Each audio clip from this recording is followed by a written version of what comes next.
Hi everyone, Amy here with amyswares, and today I'm going to play with some 3D embossed panels and some metallic gilding polish. Now this is a bit of an update. I have done a previous video in the past doing this technique and it's been a while, so I thought I would bring in some new embossed panels with different embossing folders and different colors and create these cards here for you today. So this is a really super fun and easy technique to use some items from your crafty stash. I have these 3 embossing folders. This one is new, the Snowy Stars. I haven't used it yet.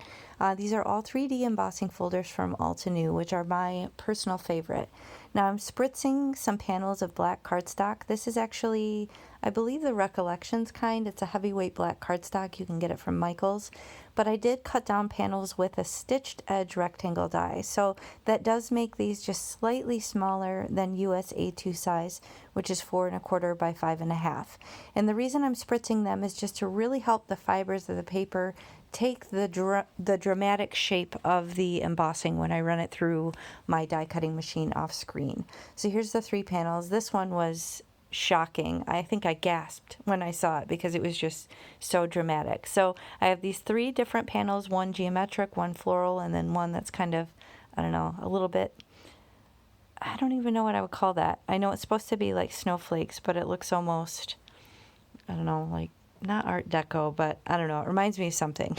Either way, I like it. I'm happy about it. So I'm going to start out with these 3 colors. I have this gold polish first, and you can see I have some of this press and seal on it. This is how I keep them from drying out. So if you have any sort of gel medium or paste or anything like that, I can't recommend enough that you put a little piece of press and seal in between the cap and the bottle. It really does help kind of prolong the use of your products and keep them from drying out on you.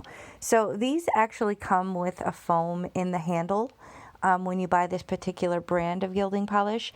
However, I don't prefer them. I like the control that I can get from these smaller foam pads that I use with the wooden handles.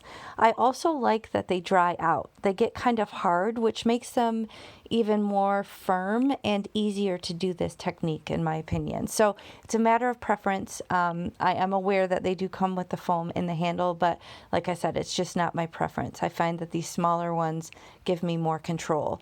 So you can see I'm just very lightly brushing over the raised portions. I'm trying not to go onto the recessed areas of the panel. I'm trying to just glide over the top of the really elevated portions from the embossing. And it was really easy to do on this Whimsy Motif. It was really super easy.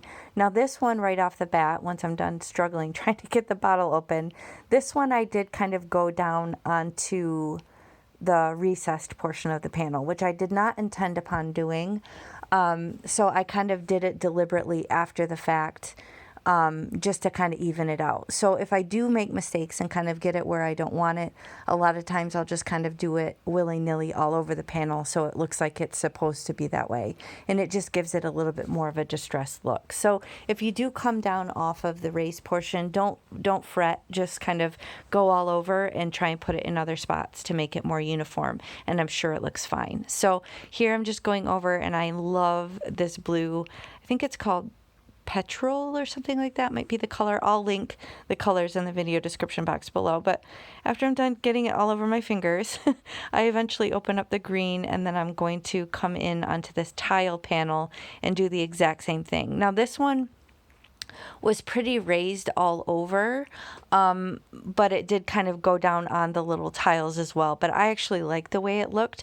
So this was the one that I was able to be the least fussy with, and I felt like it looked good. So it was very concentrated on the very high raised portions of the tiles, and then a little bit less so, but nice and distressed looking on all the other portions.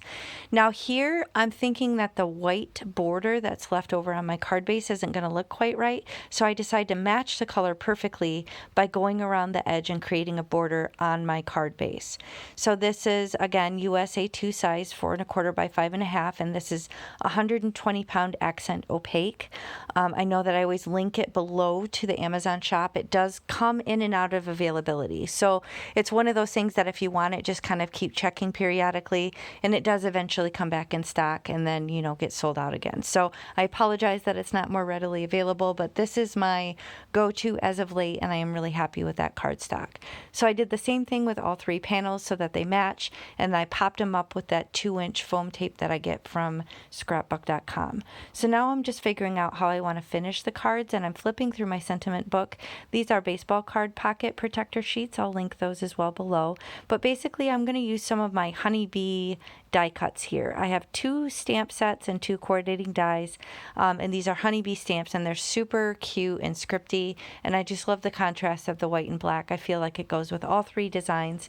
So I'm going to pick 3 different sentiments, and then also I'm going to pick some of these sub-sentiments that also came with one of the stamp sets that I had previously stamped out, so they were ready to go. So once I'm done picking these out, I'm just going to figure out where I want to put them on the composition, and then I will liquid glue them down with some liquid glue. Now, I have recently switched to the scrapbook.com white glue because my Bearly Arts kept clumping up, but I will report back on my findings once I'm done kind of using that for a while. So now I am shopping through all my gorgeous card bling. This is relatively new to the shop at A Colorful Life Design. She's been collecting different colors and making them available for sale, and I was so elated to find one that matched every single card. So this has been so fun shopping through these gorgeous colors of blingage from the shop. So I have these little containers which hold them perfectly. I'll link those as well below. But I found that the navy one, I think it was satin matte navy, went gorgeous with this. It was a perfect match. So yeah, satin matte navy, and then I don't remember what the green one was that I ended up going with, but I was just so excited to have ones that matched so perfectly. I really wanted to go with that monochromatic look. So I do find a green one of those, and then I will just attach them down onto those cards in odd numbers and a little smattering over the composition. Here I'm figuring out all my green options, but I did end up going with the sea spray one. So that went really well and picked up gorgeous colors. So here's some photos. Stick around a moment. I'll show you the finished cards as well. But they just have some bling kind of in a smattering, 3 on the top, 2 on the bottom.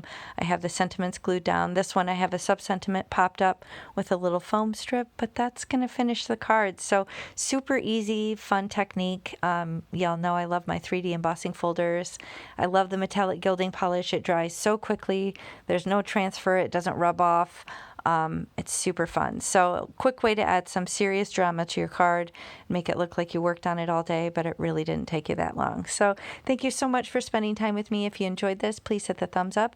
I will link everything below. If you use my links, it really does help me out a lot. So thanks for spending time with me, and I'll catch you next time. Bye.